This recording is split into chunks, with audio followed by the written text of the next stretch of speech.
Bonjour tout le monde. Si vous ne me connaissez pas, je m'appelle Natacha. Je suis les mains que vous voyez à l'écran, les mains derrière Button Pen. Et aujourd'hui, je reviens sur YouTube. Vous m'avez peut-être pas vu depuis longtemps parce que j'avais envie de discuter avec vous d'un rituel que je fais en début d'année. C'est la 3e année consécutive que je pratique ce rituel et j'adore ce moment. Chaque année, fin décembre ou début janvier, j'écris une lettre à mon futur moi. Pourquoi est-ce que je fais ça? C'est la question que j'ai eue sur Instagram, puisque j'ai posté 3 photos, là il y a quelques jours, pour expliquer que j'avais refait ce rituel de début d'année. Et je crois que je fais ça parce que j'ai toujours le sentiment de ne pas avancer, de ne pas accomplir de choses, ma vie reste statique, qu'il n'y a pas grand-chose qui grandit, qui évolue, qui change. Et en fait, c'est complètement faux. Le fait de m'écrire une lettre avec mes aspirations, avec les sentiments, les émotions que j'ai au moment où j'écris cette lettre, me permet 1 an plus tard de me rendre compte de tout le chemin que j'ai parcouru. Alors c'est pas des grandes révolutions, c'est pas des gros changements, parfois oui, mais parfois non. C'est juste une façon de poser un jalon dans ma vie et de pouvoir revenir sur ce jalon-là et me rendre compte de tout ce qui a évolué. J'ai pas de technique particulière pour écrire cette lettre. Ce que j'aime faire, c'est préparer une jolie enveloppe, préparer du joli papier, sortir des stickers, ajouter de la couleur ou pas, utiliser mon stylo préféré du moment, ajouter un peu de tampon, comme je suis en train de le faire à l'écran là pour le moment. J'aime prendre soin de la future Natacha. Donc c'est-à-dire que je m'écris à moi-même, mais je sais que j'écris à une version différente de moi-même, et donc plus tout à fait à la même personne. Mais je sais aussi que cette future personne est celle qui est la plus importante dans ma vie, en fait. C'est celle avec qui je vais vivre toute ma vie. Celle qui m'accompagne depuis ma naissance et qui sera là jusque ma mort, c'est moi. Et je pense que ça m'aide et ça me fait du bien de prendre du temps pour la future moi. Déjà, au moment où j'écris la lettre, je prends du temps pour la moi qui est présente là maintenant, le jour où j'écris cette lettre, mais je prends du temps, j'investis du temps dans la personne que je vais être. Et j'aime beaucoup ça. Maintenant, la question suivante, celle que j'ai aussi, c'est « mais qu'est-ce que tu écris ?» Rien de compliqué, en fait. Rien de révolutionnaire. Je fais un point sur où j'en suis, sur comment je me sens, sur ce qui compose ma vie de tous les jours, sur les personnes qui m'entourent, sur quel âge j'ai, quel âge ont mes filleuls, ce que j'ai en tête, les projets que j'ai envie de mener ou les projets que j'ai menés, que j'ai réussi. J'écris comme si je m'adressais à une copine que j'ai pas vue depuis longtemps et comme si je lui racontais ce qui se passe dans ma vie pour le moment. C'est vraiment, je fonctionne comme ça. Après, je prends aussi un temps pour poser des questions à la future moi. Est-ce que, une question que j'ai posée dans la lettre de cette année, par exemple, c'est « Est-ce que tu as terminé le programme des 12 semaines Libérer ma créativité ?»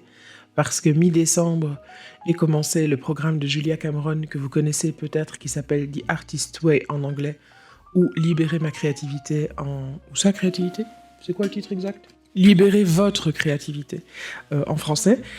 J'ai commencé ça au mois de décembre et il y a tout un petit groupe de patronettes qui font ce projet avec moi et je suis curieuse de savoir si je vais aller au bout de ce projet, ce que j'en aurais tiré, si ça a changé quelque chose dans ma vie créative, dans ma vie de tous les jours. Et donc, je veux me souvenir de me poser la question dans 1 an.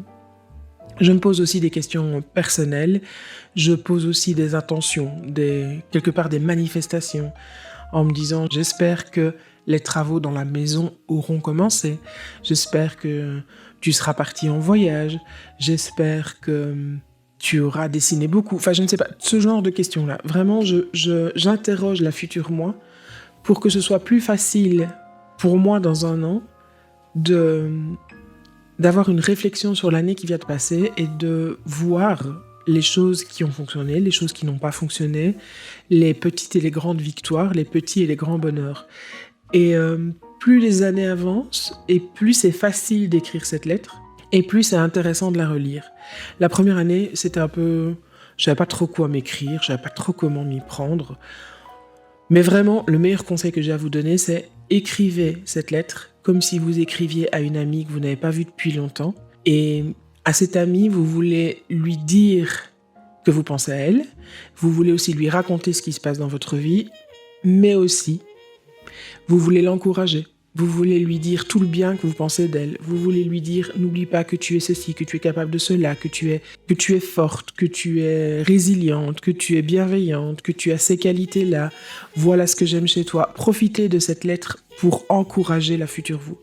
C'est ce que j'ai fait ici. Je l'ai fait dans ma lettre, mais je l'ai aussi fait sur la petite carte que vous avez vue tout au début de la vidéo.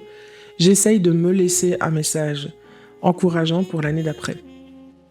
Une chose que j'ajoute aussi dans mon enveloppe, c'est une photo de moi. J'essaye en général que la photo soit récente, donc d'avoir une photo du mois de janvier, et revoir la personne que j'étais il y a un an quand j'ouvre l'enveloppe. Je trouve ça super satisfaisant. Je passais aussi une façon de marquer les années qui passent. On est dans une société où on nous dit que les femmes ne doivent pas vieillir, qu'elles ne doivent pas changer.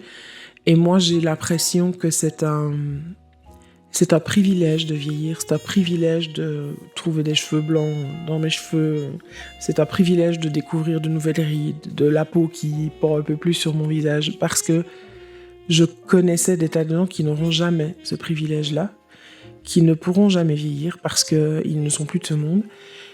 Et j'estime que c'est de mon devoir d'être heureuse d'être en vie et d'être reconnaissante d'être en vie et de pouvoir vieillir.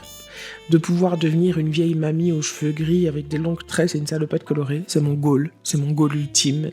C'est d'être la vieille folle au chat qui a toujours une salopette pleine de peinture. Voilà, il y en a qui ont des goals de devenir riches. Non, moi je veux devenir la vieille femme du village avec ses longues tresses grises et sa salopette pleine de peinture.